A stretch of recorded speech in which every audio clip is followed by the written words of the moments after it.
This is the 5-minute guide to the Brooklyn-class light cruisers of the United States Navy. The Brooklyn-class were the first American light cruisers designed and built after the various naval treaties were signed. The previous class had been the Omahas, which were built immediately after the First World War. Their small size and light construction had been found to be inadequate, especially since the American Navy faced the issue of having to operate across the Pacific with very little support infrastructure such as shipyards and refueling bases. There were a number of considerations that therefore affected the design. The ship's range and speed needed to match the 8-inch armed heavy cruisers, which meant they needed to reach at least 32 knots. The London Naval Treaty restricted displacement to 10,000 tons, and the Japanese Mogami class were armed with no less than 15 guns of 6-inch caliber, so the American ship would have to match this. As it turned out, the Mogami class was an attempt to build a heavy cruiser in disguise, and their triple 6-inch turrets were swapped for twin 8-inch turrets in 1939. The Japanese also secretly ignored the displacement limits.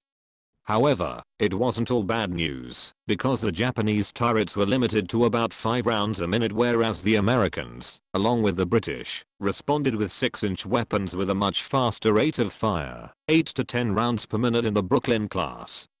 This meant that each ship could in theory send not less than 150 main gun rounds downrange at the enemy every minute, which changed the attitude of the General Navy Board considerably with regards to the usefulness of light cruisers.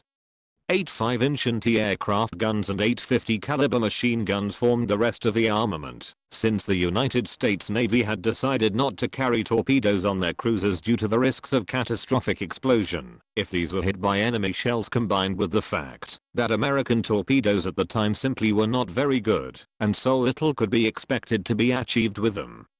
During the Second World War, many ships of the class received updated 5-inch guns and several dozen 40mm and 20mm guns to augment their firepower, although the exact number and type of guns varied on each ship. They also received a variety of surface search, aerial search and fire control radar sets. The ships themselves were based on the New Orleans class heavy cruiser hull, and in turn, would influence practically every other US cruiser class built.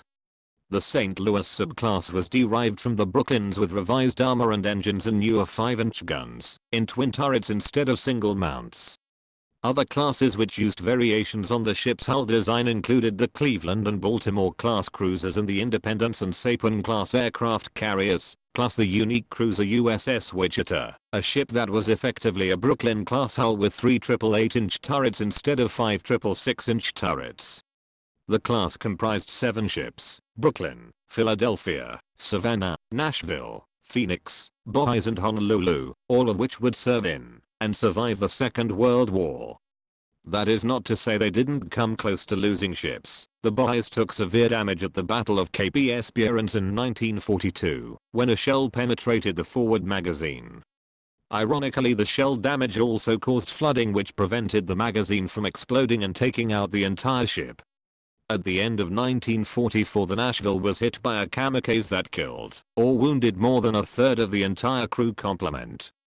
The Honolulu was torpedoed in 1943 by any enemy ship at the Battle of Kalimbangara, and later after repairs was torpedoed again by a Japanese torpedo bomber in late 1944 during the invasion of Leyte. Finally, the Savannah was hit in late 1943 by a German Fritz-X guided bomb which blew out the ship's bottom. Only exceptional efforts by her crew saved the ship. The last 2 ships were rebuilt with extra bulges against torpedoes and new 5-inch guns in a similar layout to the St. Louis class. All the ships saw extensive action and were responsible for the destruction of many enemy ships and aircraft, but due to the number of ships and their numerous actions, it is impossible to cover them all in a 5-minute guide. Individual ships can be covered in their own videos upon request, as will be the case with the USS Phoenix. The ships had varied careers after the war. The rebuilt Honolulu and Savannah were retained by the American Navy, although decommissioned in 1947. They were only scrapped in 1959 and 1966 respectively. The Philadelphia was sold to Brazil in 1951 and served as the Barroso until 1974. At the same time, Brooklyn and Nashville were sold to the Chilean Navy and served as O'Higgins and Captain Pratt, with the latter ship being renamed again as Chacabuco in 1982. in these guises. The Nashville was scrapped in 1985 and the Brooklyn lasted until 1992, when it was sold for scrap, but defied the scrapyard by breaking its tow rope in the middle of the Pacific and sinking by itself.